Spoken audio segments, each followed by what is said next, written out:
Rasputin, the man who wouldn't die. December 30th, 1916. Grigory Efimovich Rasputin was born on January 21, 1869 in Siberia, Russia, to a peasant family and led a simple life until he reached the age of 28, when it's alleged that he had a religious awakening during a pilgrimage and after that became a wandering, self-proclaimed holy man. Throughout Rasputin's life, there were constant rumors of him being involved in debauchery, drunkenness, womanizing, strange occult rituals, and belonging to a mysterious cult. But despite all this, by 1906, Rasputin was a popular high society figure in St. Petersburg and had become friends with Tsar Nicholas II and his family. By now, he had become known simply as Rasputin, and the Tsar's wife, Queen Alexandra, increasingly saw him as a prophet and a visionary who could heal her hemophiliac son, Alexei. Over the next 10 years, Rasputin's influence over the royal family and their political decisions grew and grew. This caused much resentment amongst the Russian people and politicians. There were attempts to curtail his power, and there was even an assassination attempt. For on July 12, 1914, a 33-year-old deeply religious peasant woman called Chonya Guseva stabbed Rasputin in the stomach while he was visiting his home village of Pokrovskoy. Rasputin was seriously wounded and nearly died. Guseva claimed that Rasputin was a false prophet and the Antichrist. She was later judged insane and sent to a mental asylum for her crime. World War I was going badly for Russia due to poor leadership and logistical problems. By December 1916, its armed forces were on the brink of collapse. During this time, both Rasputin and the royal family had become incredibly unpopular. Many feared that Rasputin's influence over the royal family was seriously affecting the war effort. So a group of nobles and politicians plotted to kill him. This was led by Prince Felix Yusupov and his young friend Grand Duke Dmitry Pavlovich. On the night of December 29, 1916, the two of them invited Rasputin to a small party at the Moika Royal Palace. What happened next is open to debate, as much of it has become hearsay, sensationalism, half-truths, and urban legend, as Rasputin was always seen by the public as a mysterious figure, and his death soon became a tale of his mystic, almost superhuman powers. The popular account about his death is that waiting for him at the palace were Prince Felix Yusupov and Grand Duke Dmitry Pavlovich, while upstairs were several co-conspirators, including the renowned opposition politician Vladimir Purishkevich. Once at the palace, Prince Yusupov offered Rasputin tea and cakes that had been laced with enough cyanide to kill 3 or 4 men. But this seemed to have no effect on him, so the prince gave him some Madeira wine, also laced with cyanide. But again, this seemed to have no effect on him, even after drinking 3 glasses, apart from getting him a little more drunk. Then, Prince Yusupov went to get a revolver and came back and shot Rasputin in the chest. Rasputin promptly collapsed on the floor and seemed to be dead. Prince Yusupov then left the palace with the other co-conspirators, one of whom was wearing Rasputin's hat and coat, in the hope that it would give the impression that Rasputin had left the palace to return home. A short while later, the princes returned to the palace, and much to his surprise, the supposedly dead Rasputin leapt up and attacked them. Then Rasputin staggered into the palace courtyard, where it is said he was shot 2 more times. It is then claimed that Rasputin was beaten by Prince Yusupov with a dumbbell, and in the early hours of the morning of December 30th, 1916, was carried to a nearby bridge and thrown into the freezing Malaya Nevka River below. It is said that Rasputin was last seen very much alive, thrashing about in the freezing cold water as he floated downriver, clinging to a lump of ice. 2 days later, on January 1st, 1917, Rasputin's dead body was found under the ice-covered river, approximately 650 feet downstream from the bridge. Some of the details of his murder may have been untrue or exaggerated, but what we do know for certain comes from the official autopsy carried out on Rasputin's body. We know that Rasputin had been shot 3 times, and one of those shots was in the forehead at very close range and was the cause of his death. That the coroner could find no trace of any poison anywhere in his body. He also concluded that Rasputin was most likely dead when his body was dropped into the river.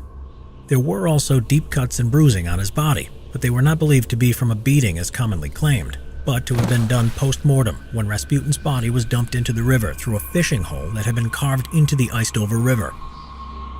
Prince Felix Yusupov and Grand Duke Dmitry Pavlovich's role in Rasputin's murder was quickly discovered. Queen Alexandra was so angered by the murder that she wanted both of them shot straight away by firing squad without trial. But instead, Prince Yusupov was exiled to his country estate, and Archduke Pavlovich was sent to serve in a Russian army garrison in Persia. As for Rasputin, he was buried on January 2, 1917, the day after his body was discovered, at a small local church in a ceremony attended by the royal family and a few close friends. Shortly afterwards, the Russian Revolution occurred. Tsar Nicholas II was forced to abdicate, bringing an end to the Russian Empire. The mummified bodies used as landmarks on Mount Everest. While Mount Everest offers death at every corner, mountaineers continue to try to scale it.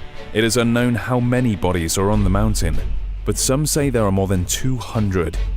There are several dangers. The higher the climber gets to the summit, the stronger the winds become, which can blow a climber off the mountain, sending them plummeting to their deaths. Lower oxygen levels also make breathing difficult, and a climber may stop for a brief rest, only to never wake up again. Frostbite can also occur in minutes. The corpses of the unlucky victims of Everest are well preserved due to the cold climate, posed in their last moments in the clothing they set off with on their way to the summit, frozen in time. The rescue of an incapacitated person is so dangerous when high up the mountain that attempting it can result in your own death. So the bodies are often left where the person died. One of the first attempts to reach the summit of Mount Everest was by George Mallory, who was part of a number of British expeditions in the 1920s. In 1924, along with Andrew Irvine, he set off from Advanced Base Camp, never to return. Apart from his ice axe and an oxygen cylinder, Irvine has never been found. Mallory's body was discovered in 1999, his corpse still preserved but sun-bleached, with a taut rope around his waist and a puncture in the front of the skull. It is suggested that the pair fell and the axe struck Mallory in the head. The most famous corpse is Green Boots, thought to be Suwong Paljor, who was an Indian climber who died in 1996. A deadly year in Everest's history, which would see 15 people die trying to reach the summit. He became separated from his party when he sought shelter in an open-mouthed cave at 8,500 meters, or 27,900 feet. He shivered in the cold until he died in a fetal position, wearing fluorescent green mountaineering boots. Every climber attempting the Northeast Ridge route to the summit will pass Green Boots. In 2006, English climber David Sharp would do just this, stopping in the cave to rest. He froze in a sitting down position, unable to move, and appeared to have a severely frostbitten nose, but was still alive. Sharp had opted to climb alone without a Sherpa and without enough oxygen and no radio to call for help. Around 40 climbers passed him by either missing him or assuming he was dead, potentially mistaking him for Green Boots. Some climbers eventually found Sharp and tried to supply supplementary oxygen. However, because he could not get up to continue, he had to be left to die. Francis Arsentiev and her husband Sergei Arsentiev were part of a climbing group descending back to camp from 8,000 meters high. But they had to do it during the night and on low oxygen supplies, which was incredibly dangerous. At one point she went missing, and Sergei chose to turn back to look for her, despite the dangers. On the way, he passed a team of Uzbek climbers. They had found her alive and frostbitten, but she could not move, so they tried to move her down as far as they could, until their own oxygen also depleted to dangerous levels, forcing them to give up their rescue. Francis and Sergei would not make it back to base camp. The next morning, Ian Woodall and Kathy O'Dowd, along with several Uzbeks, discovered Francis still alive pleading for help. However, the difficult location and -30 temperature eventually forced them to abandon the rescue, where she would die. Sergei's body was later discovered by the same team who found George Mallory. Today, the preserved mummified bodies on Mount Everest are used as markers by climbers as they aim towards the summit, a grisly reminder of the dangers the mountain poses. Ice Carrier, Project Habakkuk, secret weapon of World War II. During the early 1940s, German U-boats were sinking Allied ships delivering vital supplies from the United States to Britain in the Atlantic Ocean. An inventor called Jeffrey Pike, working under the Combined Operations Headquarters, came up with the concept of a floating, unsinkable platform to launch aircraft from to defend these convoys. His solution was an indestructible aircraft carrier made from ice. While it sounded too far-fetched to become a reality, Winston Churchill enthusiastically approved the idea. Pike identified ice as the material because of shortages in steel and aluminium. It would also take less energy to manufacture. He drew up plans for the Berg ship. The iceberg would be leveled to provide a runway and a bridge. It would then be hollowed out inside to shelter up to 150 aircraft, fuel tanks, and living accommodation. It would be powered by an electric generator driving 20 propellers. The sheer scale of the vehicle and the thickness of its ice hull, at 40 feet or 12 meters thick, would make it unsinkable. In 1943, a scale model prototype measuring 60 by 30 feet or 18 meters by 9 meters and weighing 1,000 tons was constructed to test the concept at Patricia Lake, Alberta, Canada, where the climate was suitable. The prototype, powered by a single horsepower motor, worked, surviving throughout winter and summer. However, ice as a building material could be brittle. So, Pikecrete, named after Geoffrey Pike, was developed, which was a mixture of 14% wood pulp and 86% ice. This made it easy to work with, and it melted slower and was a stronger material. Winston Churchill, excited by the results of the prototype, ordered a full-scale ice ship to be constructed named Habakkuk, and the Canadians confidently planned to make this happen by 1944. The project was eventually abandoned due to several reasons: rising costs and material demands on the war effort, its slow speed of just 6 knots, and the fact that Portugal had also given permission to use airfields in the Azores, a group of islands in the Atlantic. But overall, the idea was perhaps just too far-fetched. The Great Emu War. In Australia in 1932, a strange war would see a conflict between humans and emus. Following the First World War, Australian and British veterans were given plots of land by the government so they could become farmers. These farmers were struggling to grow their crops in the difficult conditions, and the Great Depression had caused wheat prices to fall. From 1922, emus, the indigenous soft-feathered birds that are flightless, were a protected species, but they had become classed as vermin when 20,000 of the birds ate crops across Western Australia. The ex-soldiers turned farmers requested aid from the Australian military, asking the Minister of Defence, Sir George Pearce, for machine guns and ammunition. Major G.P.W. Meredith of the 7th Heavy Battery of the Royal Australian Artillery led 2 soldiers armed with Lewis light machine guns and 10,000 rounds of ammunition. They confidently believed it would be easy to take down the masses of emus at point-blank range with such a weapon. The war was postponed to the 2nd of November because of heavy rainfall. They traveled to the district of Campion, where they sighted around 50 emus and opened fire. However, the speed and ability to scatter into small groups made the emus able to dodge the fire and move out of range. Most got away, and only a handful were killed. 2 days later, they spotted 1,000 emus and planned to ambush the birds. They again scattered and dodged the fire, even at close range, and only 10 emus were killed, and one of the Lewis guns jammed. One of the soldiers said, "The emus have proved that they are not so stupid as they are usually considered to be. Each mob has its leader, always an enormous black plume bird standing fully 6 feet high, who keeps watch while his fellows busy themselves with the wheat. At the first suspicious sign, he gives the signal, and dozens of heads stretch up out of the crop.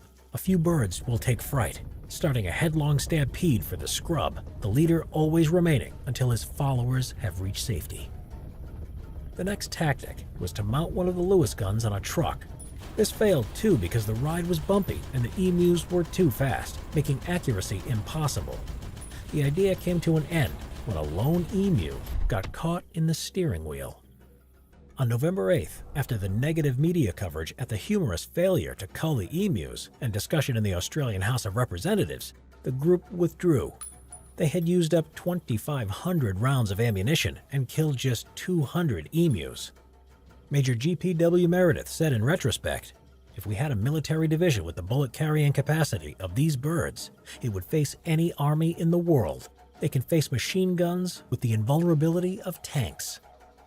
A second attempt on the 12th of November was made after more emu attacks on crops.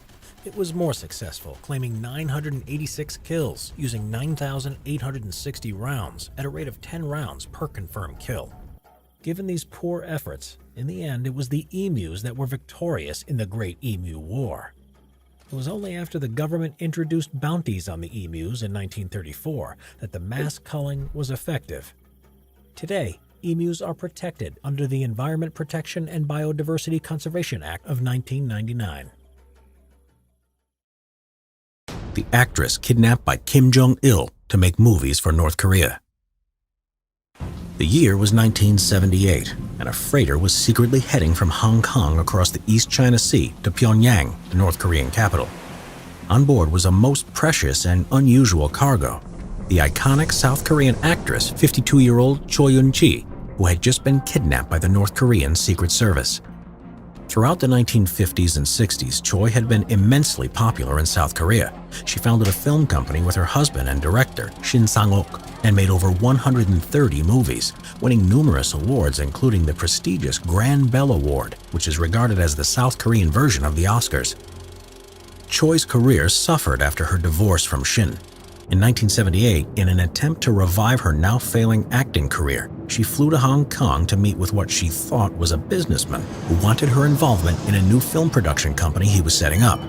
When she arrived in Hong Kong, she met the businessman who was named Wang Dong-il and was treated well, eating at luxurious restaurants. But strangely, there was very little business talk.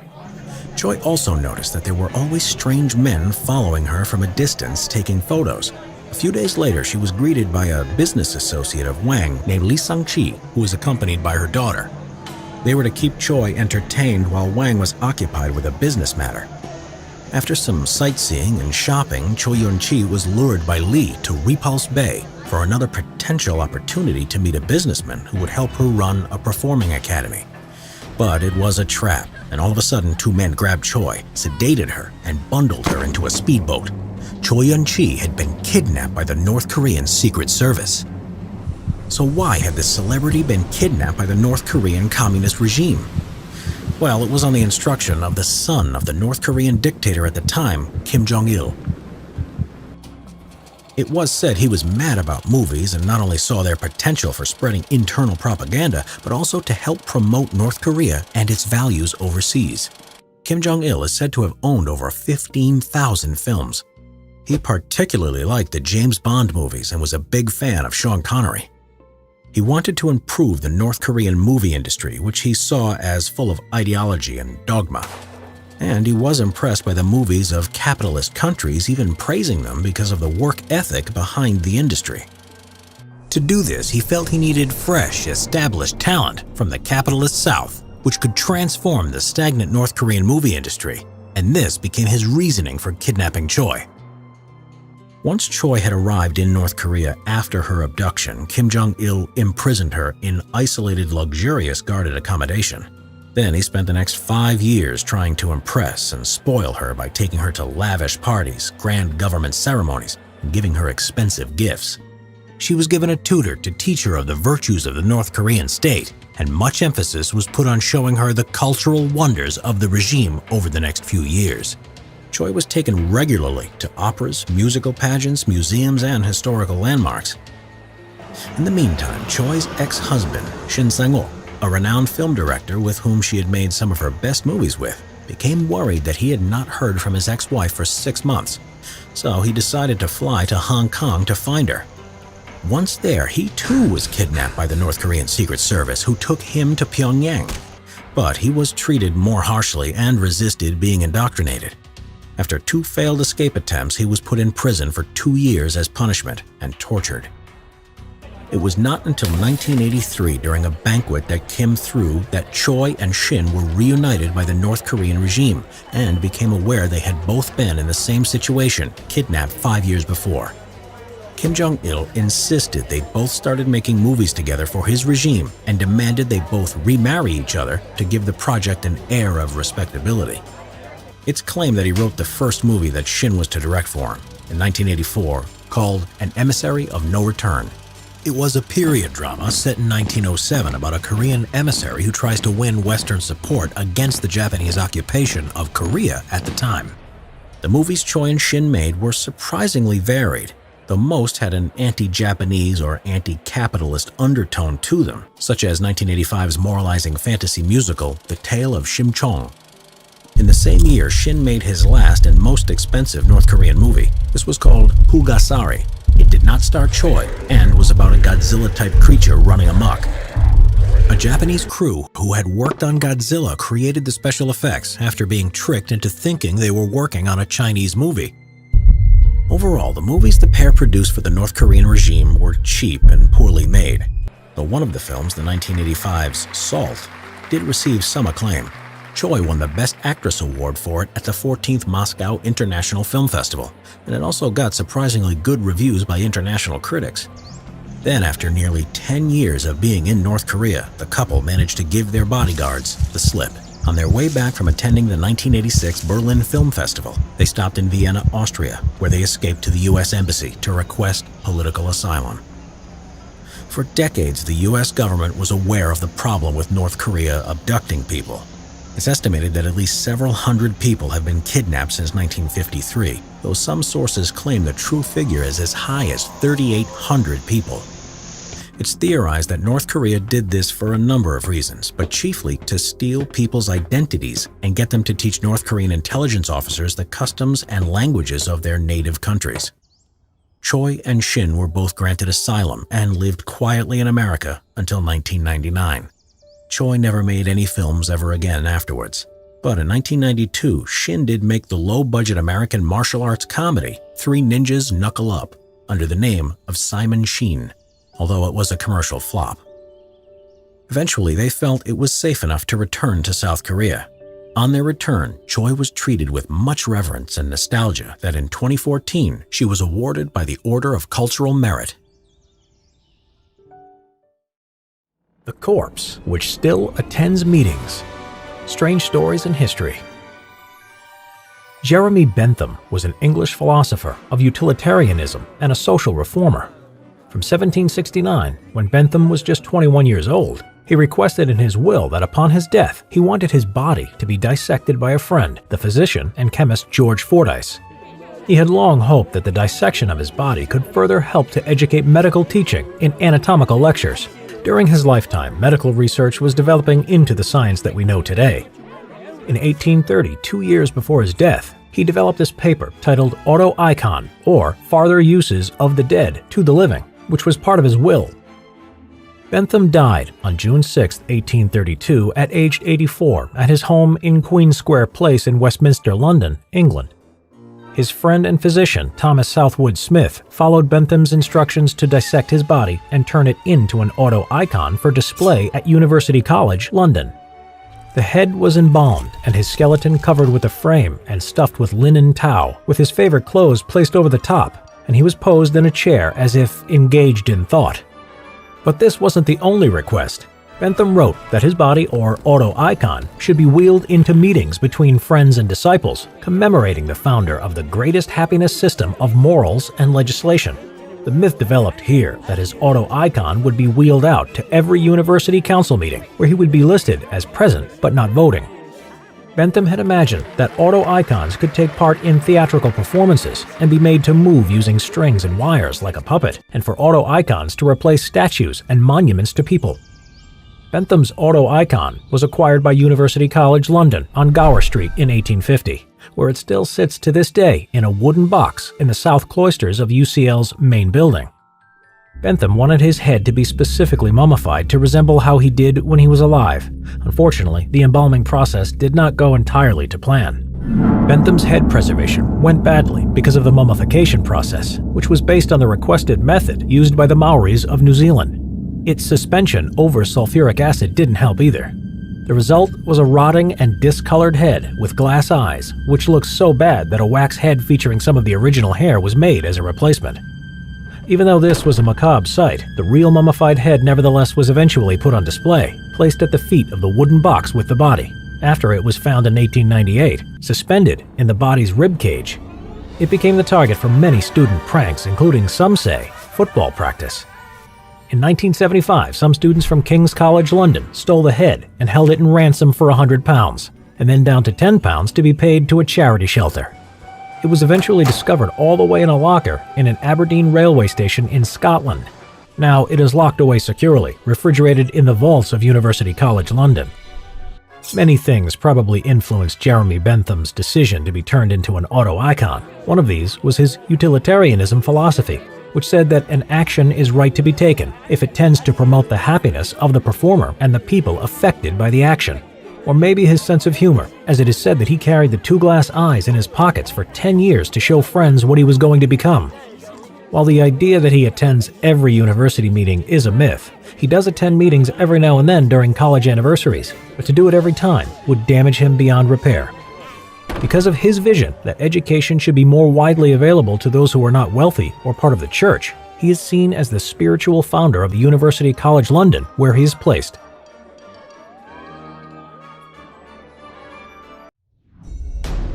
This U.S. pilot shot down an American plane and got the kill. Why? War so often forces us to make the most difficult decisions that a person could ever have to make. American General Norman Schwarzkopf Jr. once said, "The truth of the matter is that you always know the right thing to do. The hard part is doing it." And on February 10, 1945, over the island of Bataan in the Philippines, United States Army Flight Lieutenant Louis Edward Curtis was facing that dilemma. He was lining up his P-51 Mustang fighter, nicknamed Bad Angel, ready to shoot down a transport plane attempting to land at a Japanese-held airfield. His finger hovered over the firing button that would unleash a devastating burst of fire from his aircraft's 6 heavy machine guns. But while he knew it was the right thing to do, this experienced fighter ace with 9 confirmed kills to his name was so very hesitant to push the firing button. Why was he so reluctant and taking so long to open fire? Only the night before, he had not a care in the world. He had gone on a date for the first time with a 19-year-old U.S. Army nurse he had just met. She was beautiful, sophisticated, but so down to earth. She was of Russian descent that gave her a wonderful air of mystery and had the glamorous name of Svetlana Valeria Shostakovich. Turned out that she had been an aspiring Hollywood starlet, having just had a small role on the smash hit musical film Bathing Beauty, before giving it all up to do her patriotic duty for the war effort. Curtis smiled at the memory of her, and his mind focused on the terrible job at hand before him. So, with a heavy heart, he aimed at one of the transporter's wing-mounted engines and opened fire. Almost instantly, it burst into flames, and its propeller moments later stopped spinning. But the plane was well built and of a sturdy design, maintaining its descent to land at the Japanese airfield at Bataan. So, Lieutenant Curtis, with a grim resolution, now switched his plane's attention to the other side of the aircraft and fired at the other engine. Again, moments later, that engine too was engulfed in flames, with thick black smoke trailing from it. Now powerless, the plane started to plunge downward. Thankfully, its pilots successfully ditched it in the nearby sea. Lieutenant Curtis had just made his 10th kill by shooting down an American Army C-47 transporter. He had potentially murdered its crew and all of the passengers on board it. So who was Lieutenant Curtis, and what events had forced him to take such drastic action? He had been born in Indiana, in the United States on November 2, 1919, and in 1942, at the age of 23, he graduated as an Army fighter pilot.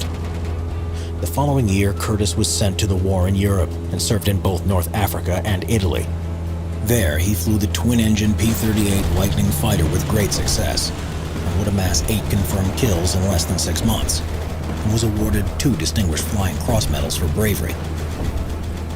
On April 1943, he shot down 3 German Bf-109 aircraft in Cape Bon in Tunisia. The next month, he shot down 2 more Bf-109s near Vallesidro in Sardinia. On June 24th, he ran into an Italian Machi C-202 and shot it down. In such a short amount of time, Curtis was a flying ace. In August 1943, he was in a large-scale dogfight with German fighter planes all over southwest Italy when his aircraft became separated from his squadron.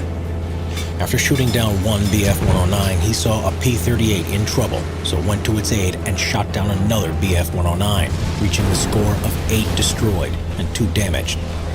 One of his engines had taken serious damage in the dogfighting, and soon his second engine was damaged by flak fire. Cortez was forced to crash land on a beach in enemy-held territory in southwest Italy. He ended up being captured and was held for many months in an Italian prisoner of war camp. Cortez escaped before the Germans took over the camp after the Italian armistice. He was helped by his former Italian guards and allowed to walk away. He and other ex-POWs survived deep in German territory for many months until they reached the Allied lines. Afterwards, Cortez received a prisoner of war medal. With the war in Europe starting to come to an end, he was transferred to the Far East to fight the Japanese. There, he would fly the iconic P-51 Mustang long-range fighter. A few months after arriving, while flying his plane nicknamed the Bad Angel, he shot down his 9th kill, an armed Japanese Mitsubishi Ki-46-2 Dyna reconnaissance plane, on February 7, 1945. This now made him a rare kind of ace, having shot down an aircraft from all 3 of the major Axis powers, Germany, Italy, and Japan. But then, just 3 days later on that fateful day of February 10, 1945, while carrying out ground attacks on a Japanese airfield, he was to earn a more distinct and sad notoriety. For on that day, he was going to earn the dubious honor of being credited with shooting down a fellow U.S. military plane. On that day, Cortez and 3 other P-51 Mustangs from his squadron departed from a field in Mangaldan, central Luzon. They were to perform a reconnaissance mission on a temporary airstrip being used by the Japanese on the southern tip of Formosa, Taiwan. When they didn't find anything, they returned back, flying over the island of Bataan in the Philippines. Cortez and wingman Lieutenant Schmitka flew to the north half while Lieutenant Scally and Lacroix headed to the south. When Scally attacked an airfield on the Bataan Island, Cortez and Schmitka joined them. The squadron shot down 2 Japanese aircraft and shot 3 other enemy planes on the ground before they could take off. But now the ground defenses had been manned, and Japanese anti-aircraft fire shot up into the skies. The attack resulted in Lacroix being shot down by the flak. Luckily, he managed to bail out in time and survived an emergency landing in the nearby sea. Cortez circled the spot to confirm the pilot had safely gotten out of the sinking plane. It was then that he spotted a large plane attempting to land at the Japanese airfield. At first, he thought it was a Japanese copy of an American DC-2. On flying over to the plane to investigate, he was horrified to see it was a U.S. Army C-47 Dakota transport plane. Initially, when he noticed the landing gear coming down and spotted the American markings, he thought it was a U.S. aircraft captured by the Japanese. He couldn't believe a U.S. transporter was landing straight into enemy territory. And despite him trying to raise it on the radio, as well as trying to make it veer off course by flying in front of it several times, it did not respond or alter its course. Unknown to Cortez, it had developed a faulty radio, as well as being completely lost and was virtually out of fuel. And worse still, the Dakota's pilot did not understand what all the fuss was about, as he thought he was about to land at an Allied airfield, not an enemy-held one. So Cortez felt he had to take the drastic action of firing at the transporter by disabling both of its engines. Luckily, the Dakota's pilot managed to land the transporter in one piece on the adjacent sea. All 12 crew and passengers managed to get off the stricken plane safely onto a life raft before the plane sank. They even managed to rescue the shot-down pilot Lacroix and brought him on board the life raft.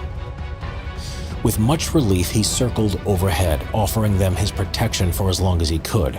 But with dusk quickly approaching and with Curtis's Mustang running dangerously low on fuel, he was forced to return to his base some miles away. The occupants of the life raft had to endure a night in the shark-infested Sibuyan Sea. But the next day, Cortez returned, escorting a consolidated PBY Catalina seaplane that rescued all the survivors. It was only then that he discovered that one of the 2 nurses on board the Dakota was Svetlana, his date from 2 nights before.